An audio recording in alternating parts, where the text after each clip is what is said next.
Bueno, como les decía, pues yo soy sogamoseño. Tuve una experiencia muy interesante desde mi niñez en la provincia de La Libertad, ¿no? Yo crecí allí eh, más o menos desde los 3 días de nacido como hasta los 6 años de vida.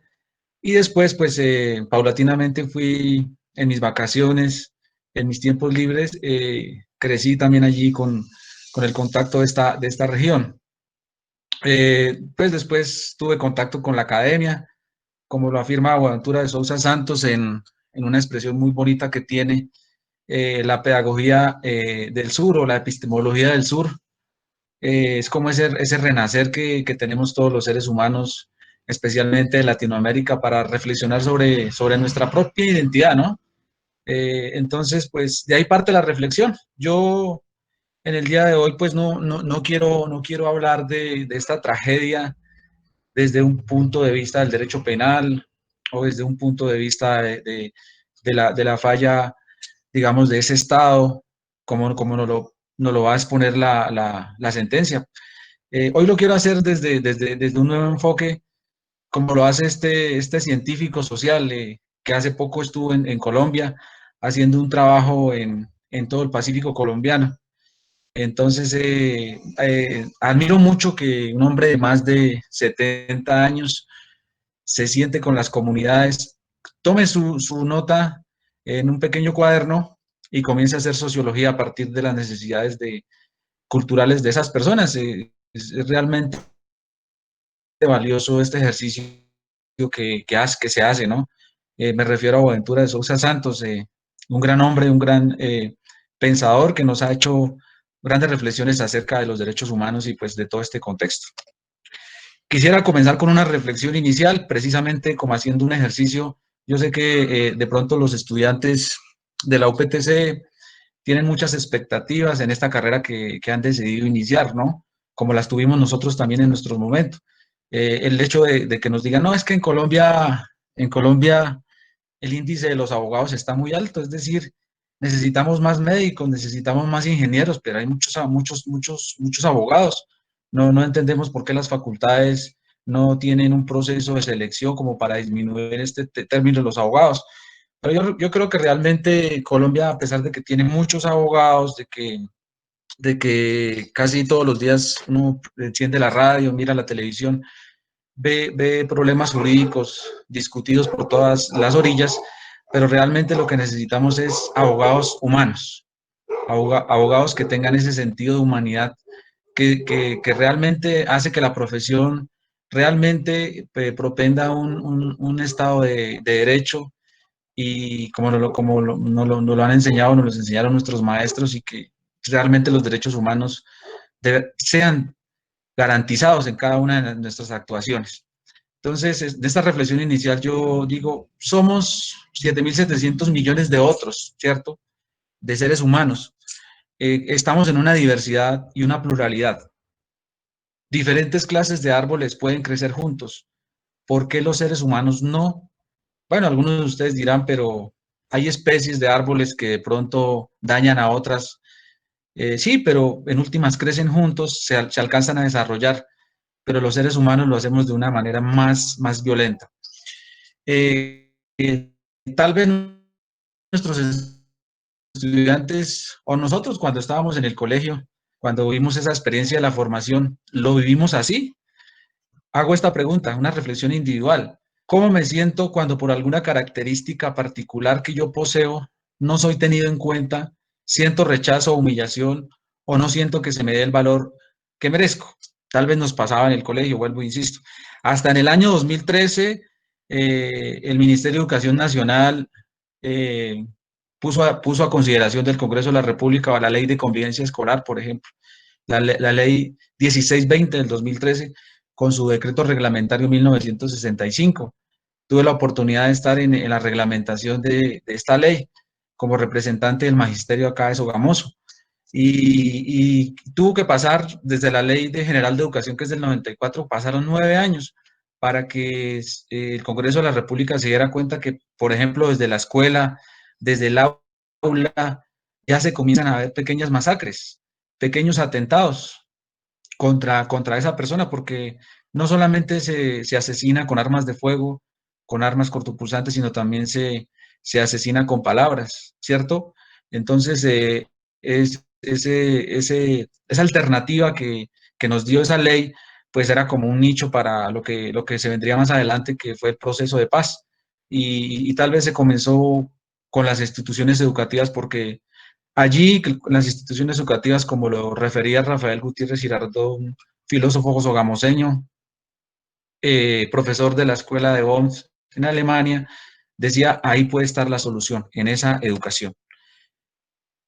Mirando un poco la Declaración Universal de los Derechos Humanos después de esta gran tragedia en 1948, cuando precisamente como lo refería anteriormente, en la escuela se pudo haber generado las primeras masacres, entonces nos dimos cuenta que realmente tenemos que vivir en un mundo donde si no respetamos la raza, el color, el sexo, el idioma, la religión o la opinión política, pues sencillamente se van a seguir entretejiendo este tipo de violencia, como lo hemos visto en Colombia. Mire que todos los días en Colombia, como lo refería al inicio, cualquier noticia tiene que ver casi con esta raíz. Como lo decía Tales de Mileto, es muy fácil hablar de los defectos de los demás, pero de los defectos propios no. Eh, Tal vez en esa acción comunicativa que nos refería Habermas, cuando entramos en ese acto de comunicación, pues generalmente la raza, el sexo, el idioma, la religión tiene que ver mucho. Veamos ahorita lo que refería el profesor José Pascual. Por ejemplo, con esto de la pandemia que estamos viviendo, nos damos cuenta que perdimos el año. Como se dice, esta pandemia era como una evaluación, era como un examen de estado. ¿Qué nos estaban evaluando? Las políticas públicas. Nos estaban evaluando las políticas públicas. ¿Cuáles políticas públicas? El de la salud, por ejemplo. ¿Cómo está nuestro sistema de salud? ¿Y cómo está? Pues ya lo hemos evidenciado. Veíamos con tanta tristeza y preocupación el día de ayer, por ejemplo, que ya algunos países ya comenzó su sistema de salud a funcionar después de un año, a pesar de que son naciones muy avanzadas, como el caso de Inglaterra, por ejemplo, que ya no está en la Unión Europea, o como el caso de Rusia. Eh, Aún Estados Unidos rezagaba un poco, siendo el país más afectado por esta pandemia.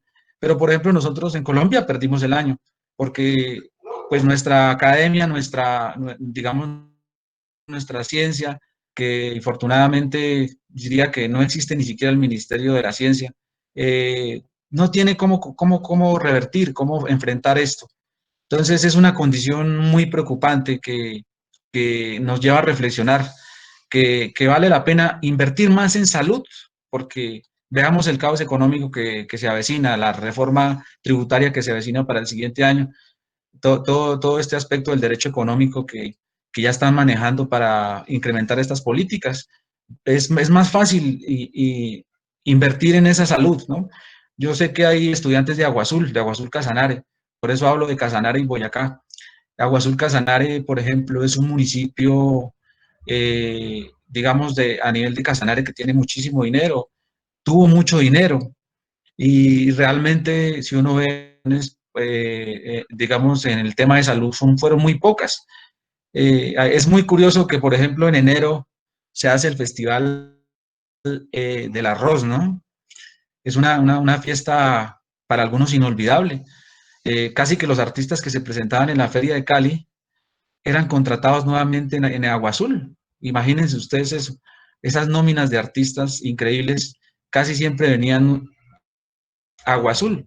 Y yo decía, pero ¿qué pasa, por ejemplo, con el sistema de salud de este municipio? Qué afortunado que ahí es donde yo digo que vale la pena que estudiantes de Agua Azul que están en el programa de Derecho cambien esta perspectiva, ¿cierto? Que esos derechos humanos sean materializados a través de lo que ustedes mismos conocen de su región.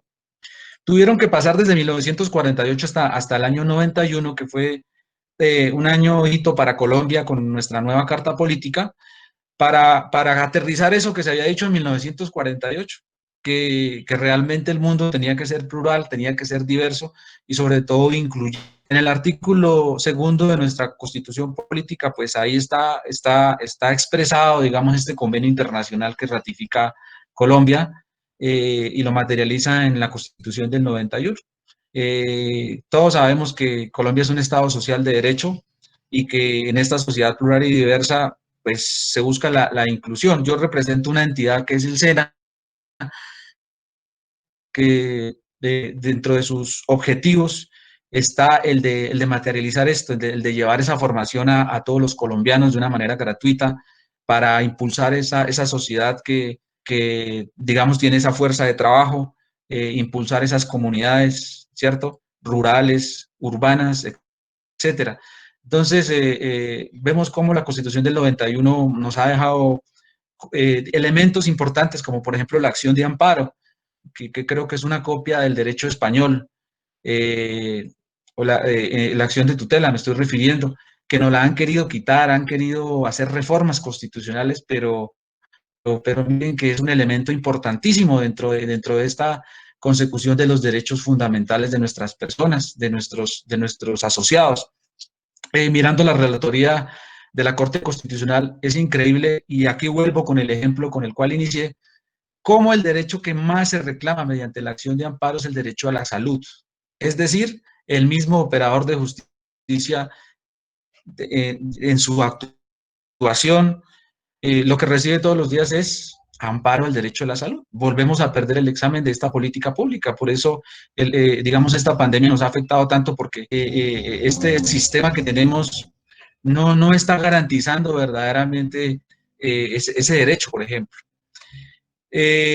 Colombia es un estado de derecho, pues dijéramos que a partir del 91 el ser humano comenzó a ser ese centro. Si ustedes observan la Constitución del 86, el Estado era el centro, el Estado era el centro de ese ordenamiento, el Estado casi que con ese poder inquisitivo que tenía sobre las personas, tenía una única identidad, ¿no? Tenía una única religión, por ejemplo, yo como católico que soy, me alegra que la religión se haya separado del Estado, porque el Estado es independiente de la religión. Me alegra que el Congreso de la República ya no haga el Te Deum cuando se instauraba en el comienzo de la legislatura, porque la religión debe estar en un contexto distinto a la del Estado. El Estado debe ser pluralista y garantizar los derechos de todos sus asociados. Qué interesante esto, porque ahorita cuando yo les hable acerca de esa identidad cultural de las víctimas de la masacre, nos vamos a dar cuenta que es una fundación jesuítica, una fundación doctrinal y digamos, vamos a descubrir cómo a través de la historia se ha aportado, pero también no se ha llegado a esa completa liberación, como lo afirma Leonardo Boff, esa liberación que el ser humano necesita para ser más humano. Después del 1991 tuvimos que esperar 10 años para que el Congreso de la República, a través de todo este proceso, pudiera expedir la ley 1448, que es la ley de víctimas. Es decir, eh, después de 50 años de conflicto, de constantes masacres, de constante desvelo, por una ley que amparara a esas víctimas, porque fíjense que en las sentencias, en los noticieros, en los libros, siempre se habla pues, de esos sujetos procesales en el delito, pero muy poco se habla de las víctimas. El sistema penal acusatorio que fue implantado en Colombia después del año 2000, pues aclara un poco más el panorama, pero sin embargo, las víctimas siguen, siguen padeciendo ese abandono jurídico, ese derecho a la administración de justicia como un derecho que debería prevalecer a esas víctimas, ¿cierto? Entonces, pues tenemos esta ley pues trae todo un contenido, digamos, orgánico. Por ejemplo, habla de todas las medidas de reparación, de todo ese proceso que se debe surgir frente dijéramos, todos los procesos de violencia que han tenido nuestros habitantes, las mujeres, los niños, los jóvenes. Y pues desde ese día, desde que se expidió esta ley hasta la fecha, pues han dejado más o menos 9.708.664 víctimas, de las cuales 2.365.997 son niños y niñas. Escuchaba recientemente un informe de las Naciones Unidas cómo los niños y las niñas crecían precisamente en este ambiente de víctimas y más ahorita con nuestros hermanos venezolanos, como por ejemplo las niñas y niños venezolanos que llegan a Colombia están siendo vulnerados. Es decir, lo que refería el profesor Danilo al inicio de la exposición, en esas migraciones, los niños y las niñas sufren y están creciendo precisamente en este contexto de violencia y son víctimas que no son reconocidas, son víctimas que son abandonadas. El Código de la Infancia y la Adolescencia, la Ley 1098 del 2006, trata de recopilar algo también, de restituir estos derechos, de crear un cierto sistema procesal que garantiza, dijéramos, esos derechos, pero aún falta, aún falta. Lo que yo les decía, el ambiente de los colegios, el ambiente de las instituciones educativas, es ese primer núcleo tan fundamental. Por eso, en buena hora, trabajos con a esos niños, niñas y adolescentes. Por lo menos saben que su juego, su identidad, como lo refiere el Código Penal, vale mucho para el Estado. En el papel está, pero falta en la práctica, falta que lo conozcan. Los niños y niñas y adolescentes de Colombia ciertamente ya tienen, digamos, esa protección especial por ser sujetos de especial protección, pero aún falta ese empoderamiento. Por eso esas guías como la del profesor Oscar lo que hacen es que los estudiantes desde las instituciones educativas dijéramos, comiencen a conocerse como seres humanos con derechos y con deberes también. Casi que los estudiantes solamente se aprenden el artículo 16 de nuestra Constitución Política, que es el de tengo derecho al desarrollo de mi personalidad, al libre desarrollo de la personalidad, pero falta la segunda parte, sin más limitaciones que las que me impongan los derechos de los demás y el ordenamiento jurídico. Lo que le decía, Colombia es un país de abogados, pero a veces esas leyes falta que las humanicemos, que las interioricemos más. Bueno, finalmente ya después de esta breve introducción, paso a lo que es la identidad cultural de esta población de la masacre del páramo de la Sarna. Esta masacre fue en el año 2001, el 1 de diciembre, en la jurisdicción del municipio de Sogamoso, en una vereda que se llama Cintas, Las Cintas, en un sector que es conocido como el Páramo de la Sarna. Paradójicamente, allí hubo muerte, pero allí nace la vida también, porque allí nace uno de los ríos que alimenta a Casanare, que es el Cusiana, por ejemplo. Allí también nace una hermosa laguna que es conocida como la laguna de Ciscuncí. Es decir, es un páramo que da mucha vida, principalmente el agua, pero pues que en aquella ocasión generó muerte, dolor para una comunidad muy especial que es la que yo les voy a hablar. Pues en la misma sentencia que el profesor Danilo les va a compartir y que ojalá la puedan leer, sobre todo pues que ustedes que ya están en este ejercicio jurídico de estudiar, digamos, todos estos casos, pues fueron homicidios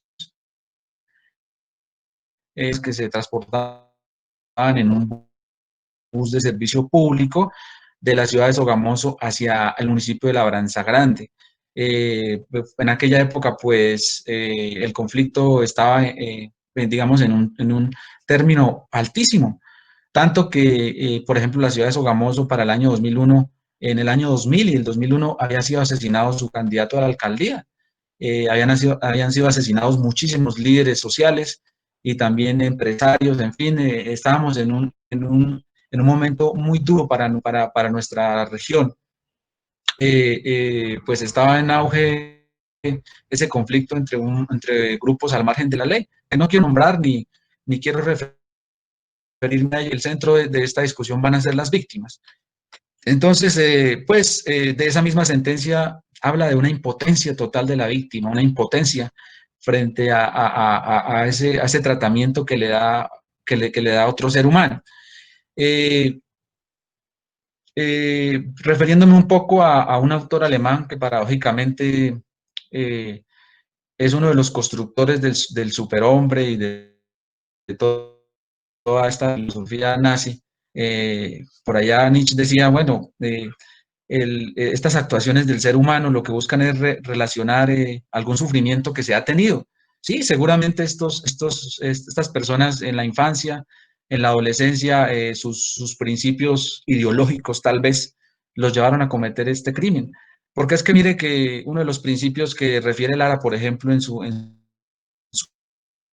obra es que esas personas no eran tratadas ni como animales siquiera. Las víctimas no son tratadas ni como animales, sino son tratadas como enemigos. Y por eso al enemigo hay que actuarle y llegarle de esa forma, ¿cierto? Entonces, casi que ese humano se convierte como en un inhumano, como ya la palabra humano viene de humus, tierra, ¿cierto? Y ya como que se le olvida que también el otro es tierra de su misma esencia.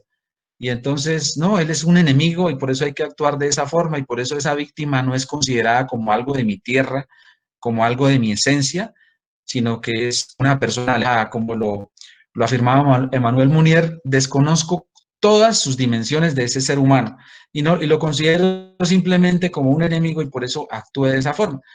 Dejaron vivos a 3 personas en esta masacre, 2 niños y un adulto mayor. No sé qué categoría moral, refiriéndome un poco a Immanuel Kant, por allá en la crítica de la moral, no sé qué moralidad tenían o hasta qué punto buscarían actuar frente a esas víctimas, pero dejaron vivos a 2 niños y a una adulta mayor. Un mal más, el mal como problema filosófico, como lo refería anteriormente, pues es una categoría, es un modo de actuar frente al humano, como lo refería el profesor Pascual anteriormente. Se está hablando, por ejemplo, de que ya se está tratando de rescatar esa humanidad inclusive con la misma naturaleza. El mismo Consejo de Estado hace unos años, dos años tal vez, decía el río Amazonas también tiene derecho, ¿cierto? Tiene derecho a que no lo contaminemos, pero hay que tratar de rescatar esa primera humanidad frente al otro. Por eso, qué interesante el tema que el profesor Danilo decía, derechos humanos inhumanos. Hay que rescatar esa humanidad. Por eso, cuando ocurren este tipo de barbaries, hay que rescatar esa humanidad, especialmente desde las víctimas, no tanto del agresor, sino desde las víctimas. Casi que todos los periódicos, los noticieros comienzan hablando es de esa persona que causó ese daño, que hizo que cometió, digamos, ese acto antijurídico, pero las víctimas quedan en un segundo plano. Claro, el derecho penal también tiene una protección para las víctimas, para no revictimizar. Por ejemplo, en las audiencias, algunas tienen el carácter de reservada, ¿cierto? Pero no se trata de eso, se trata de reconocer esas víctimas, de darles ese verdadero valor, de darles ese verdadero reconocimiento, de volverlos humanos, porque una víctima casi que, como lo refería anteriormente, ni siquiera se siente como un animal, no se siente como un humano, como un hombre, como una mujer, se siente como lo peor que puede haber en esta sociedad. De hecho, la sentencia al finalizar resalta la importancia de la celeridad de la justicia.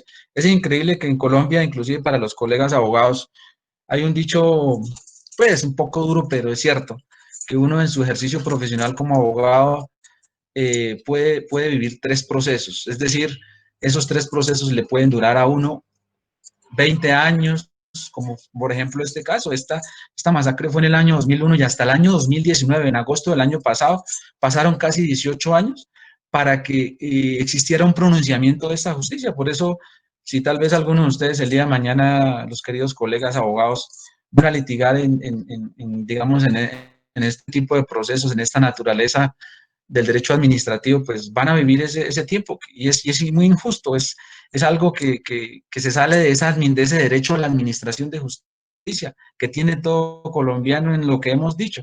Es la celeridad, digamos, esa imparcialidad, digamos, esa diligencia no está presente y eso es muy importantísimo para el ejercicio de los derechos y sobre todo de las víctimas. En nuestro país no se pudo lograr que el Congreso de la República tuviera una representación de las víctimas. Seguramente muchos hemos visto las sesiones del Congreso de la República.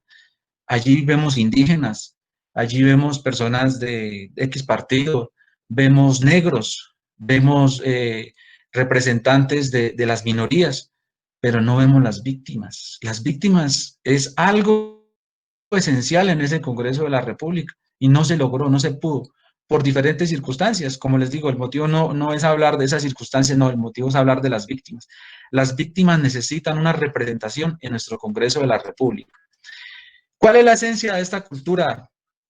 La esencia de esta cultura, pues, parte de la provincia de la libertad. Paradójicamente, el nombre libertad, uno de los derechos fundamentales más importantes en esas dimensiones del ser humano. Alfonso Patiño Rosselli fue un magistrado que murió en aquella toma en Bogotá. Él era sogamoseño, de acá, de nuestra tierra, y él pues, uno de sus principios era buscar la libertad, como lo decía Immanuel Kant también, el salir de esa edad para él la educación era la libertad, porque él decía, cuando educamos a ese ser humano, cuando educamos a ese niño, lo que lo hacemos es salir de esa oscura para llevarlo a una edad adulta y para volverlo libre, para hacerlo libre. Y lo mismo pasó aquí con la provincia de La Libertad. La provincia de Libertad está compuesta por 4 municipios, Labranza Grande, Pisba, Paya y Pajarito. Esa es la esencia de la provincia de La Libertad. Recordemos que antes de 1991, Boyacá y Casanare pues eran un solo territorio. De hecho, mi abuelo y mis tíos, por ejemplo, ellos tenían la cédula de Agua Azul o, por ejemplo, la cédula de Paz de Ariporo y ahí aparecía todavía Boyacá. Ahora, pues, con esta separación, precisamente por ese modelo económico de los recursos naturales a través del auge del petróleo, pues, se rompe con, digamos, con este territorio cultural, porque fue una fragmentación como entre lo que es llano y lo que es piedemonte, y una cultura que se rompe, y pues se hace esa división territorial por intereses económicos. Vuelvo y digo, Casanare, uno de los departamentos más ricos de Colombia, precisamente por esta riqueza, pero también perdió el año en esta política pública de la salud. Los casanareños, por ejemplo, los llaneros, usan su sombrero, usan su caballo, algunos ya porque la motocicleta ha invadido estos terrenos, pero por ejemplo el tapabocas no es muy fácil de usar ahorita en estos ambientes, pues con estos climas, y pues realmente están expuestos a la consecución de esta pandemia. Entonces el Abrazarán Pisba, Paya y Pajarito son fundaciones jesuíticas, los jesuitas que vinieron pues con la colonización española, trajeron por ejemplo el arpa, al final voy a hablarles un poco de eso, digamos toda esa experiencia de estos municipios eh, a través de ese ejercicio de adoctrinación de la religión católica, pues fue infundiendo y haciendo estas pequeñas fundaciones. Humanos del pie de Montes, clasificó esta expresión como personas que hasta en 1983, por ejemplo, llegara a una vía de acceso, un vehículo por primera vez del 83 al 85 a Labranza Grande. Labranza Grande no es muy lejos de Sogamoso, se gastan 2 horas, pero hasta hace menos de 3 años comenzó la pavimentación de esta vía. Realmente el atraso es muy grande, un puesto de salud muy pequeño. Casi todos nuestros maestros de Paya, Pisba, Labranza Grande y Pajarito son profesores de la UPTC, formados por nuestra universidad. Han hecho ese gran trabajo. Es un trabajo muy duro porque si no había carretera sino hasta Labranza Grande, para ir a Pisba, Paya, tenían que hacerlo caminando o en un caballo. De Labranza Grande a Pisba, por ejemplo, normalmente se gastaban 7 horas y Pisba no es tan lejos. Hoy en día en un vehículo se gastan 4 horas debido a la dificultad del terreno, pero en un helicóptero desde acá, desde Sogamoso hasta allá, se pueden gastar 10 minutos. La extensión no es muy larga. Labranza Grande, pues, es la capital de esta provincia. Su principal economía es la ganadería, la agricultura.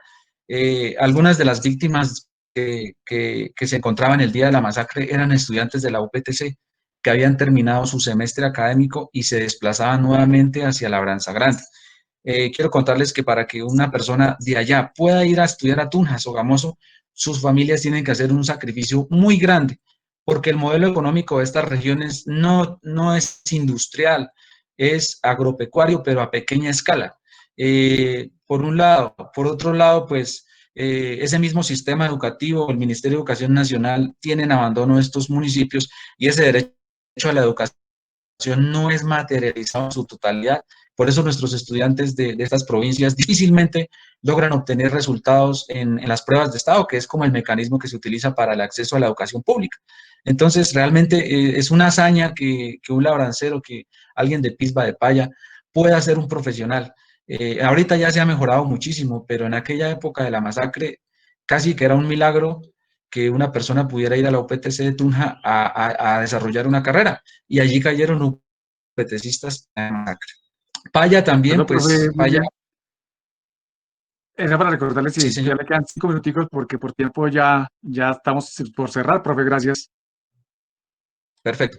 Paya, Pisba, Pajarito, pues todo tiene una identidad cultural basado pues en la agricultura, en la ganadería, a pequeña escala.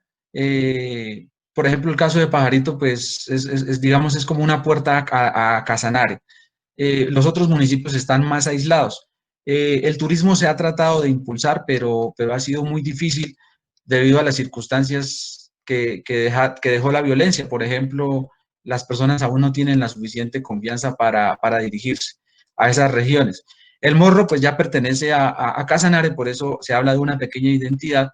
El Morro es un corregimiento, ahí nace, se llama Marroquí, ahí nace Yopal, y Yopal pues viene en digamos, su denominación es por un árbol que es el yopo, y de ahí viene Yopal, después está trasladado al lugar donde se encuentra, pero en esta región fue donde originalmente nació digamos, la capital de Casanare. Como les dije, pues fue gracias a la evangelización de los jesuitas, por eso las iglesias que están allí tienen muchísimos años, más de 300 años. El arpa llega por primera vez no a los llanos de Colombia, sino que el arpa llega por primera vez es a estos caseríos y de ahí sí ya desciende hacia los llanos de Colombia. El arpa pues transmite cultura, transmite también derechos. De hecho, esta esencia de esta cultura a través de la música ha ocupado pues grandes espacios, por ejemplo, en materia de derechos humanos.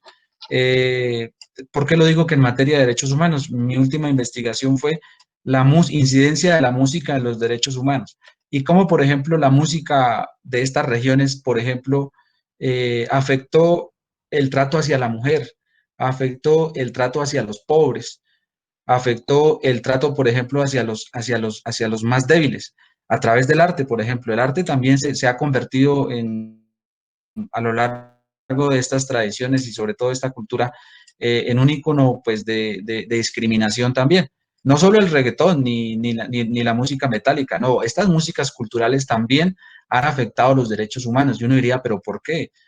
Si uno analiza las letras, analiza el contexto de todo lo que se vive en esta esencia cultural de esta región, se puede estar vulnerando, por ejemplo, derechos como el de la mujer, derechos como los de los niños. Entonces, el arte también ha sido un aliado frente a las personas que han vulnerado los derechos humanos. Aquí vemos una imagen que la titulé Más Humanos.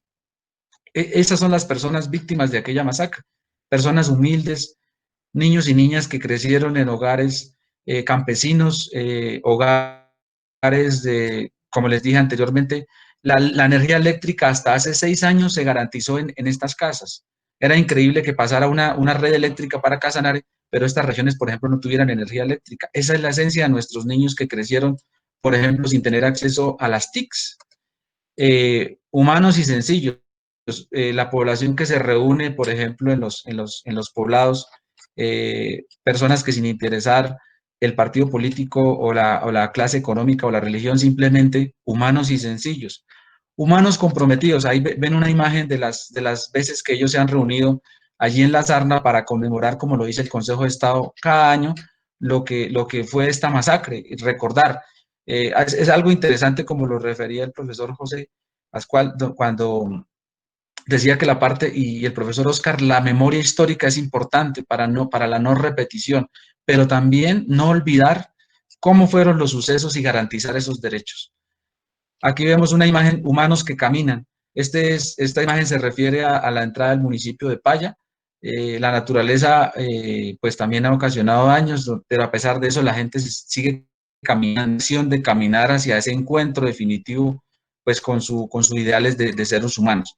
Y finalmente, pues como les refería, es una cultura muy musical, una cultura muy alegre, que en medio de las dificultades, pues supo empoderar esas dimensiones del ser humano, como lo refería Manuel Munier, aquel filósofo francés, cuando se puso a estudiar a ese hombre integral. Es un territorio de paz, no dejemos de visitarlo y espero que nuestros estudiantes de Derecho sigan haciendo reflexiones acerca pues de toda esta identidad que somos nosotros. A veces no es necesario leer autores europeos, sino que la filosofía y el derecho lo podemos hacer desde nuestra propia interpretación. Muchísimas gracias. Profe William, a usted, ¿verdad? Muy amable. Quiero que solo todos nuestros compañeros, profesor Pascual, profesor Oscar, William, también tú dejas activa, por favor, la cámara para ya ahorita después de que retire la presentación. Si eres tan amable, ya puedes desactivar la presentación, William, gracias. Y apreciados profesores, les agradezco entonces realmente por este ejercicio que han logrado compartir con nosotros. Sabemos que, como se suele decir, no solo en los medios, sino también en las TIC, el tema del tiempo, pues nos apremia. Quisiera entonces, más que todo, agradecerles a todos ustedes por el espacio que nos han permitido compartir sus experiencias, profesor William, ese escenario, Oscar, también, profesor Pascual, que nos permiten entonces visibilizarnos como sujetos con esa reflexión que estamos haciendo aquí sobre los cambios como seres humanos. En ese ejercicio de buscar un avance más sobre el no dejar caer temas frente a los espacios como seres no humanos. Creo que de pronto tengo alguna dificultad con la cámara, pero bueno, ustedes lo estamos viendo allí. Me excusan por eso. Pero bueno, quería solo señalar entonces que en este sentido, eh, el espacio que quiero cerrar ya más como debate es como una reflexión a manera de tomar en cuenta sus oportunas intervenciones, y creo que nos queda como una reflexión para el grupo y pues para nosotros mismos seguirlas debatiendo más adelante. Indudablemente un ejercicio que veníamos desarrollando desde la maestría es el tema de la cátedra itinerante GEP. Esperamos entonces que este proceso lo podamos llevar más adelante e instrumentalizar con diferentes actores en la región. El aporte por vías de aprendizaje y resignificación en las TI en el posacuerdo que el profesor Oscar también nos compartió muy amablemente sobre lo que se viene realizando y lo que queremos también como colectivo movilizar. Un aporte que nos comentaba el profesor Pascual sobre el cambio del currículum, sobre una mirada pedagógica apofática en la praxis, que creo que ese sería un nuevo elemento conductor frente a los escenarios que estamos viviendo. Incluso este ejercicio que hacemos ahorita es un cambio tan trascendental. Un año completamos en la virtualidad. Para todos ha sido un tema no muy fácil, pero aquí estamos tratando de, sobre todo, mantener la comunicación y fortalecer el aprendizaje.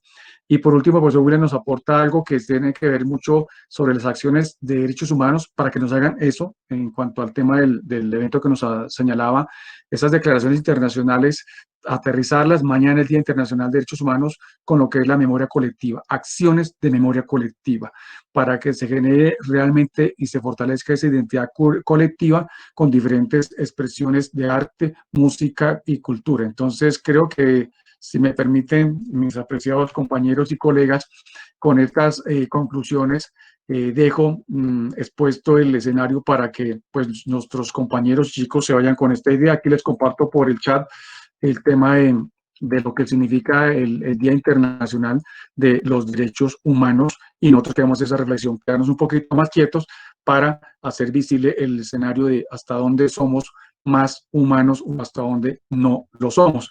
No sé si chicos tengan alguna inquietud como para en 5 minutos poderla sacar, y si no, pues comprendemos que por tiempos ya todo se nos cierra. Vuelvo y le reitero en nombre de Reeducar, al profesor José Pascual, su espacio. Creo que vamos a continuar, esa es la idea, fortaleciéndonos más. Oscar y William, por favor, les agradezco de verdad su gentileza para con nosotros, el permitirnos hoy encontrarnos con este grupo selecto de chicos afortunados que tuvieron la posibilidad de tener 4 profesores en 2 horas para que les hiciera un paneo rápido de cómo son los derechos que estamos construyendo y vivenciando. No sé, chicos, si tienen alguna inquietud para los profesores.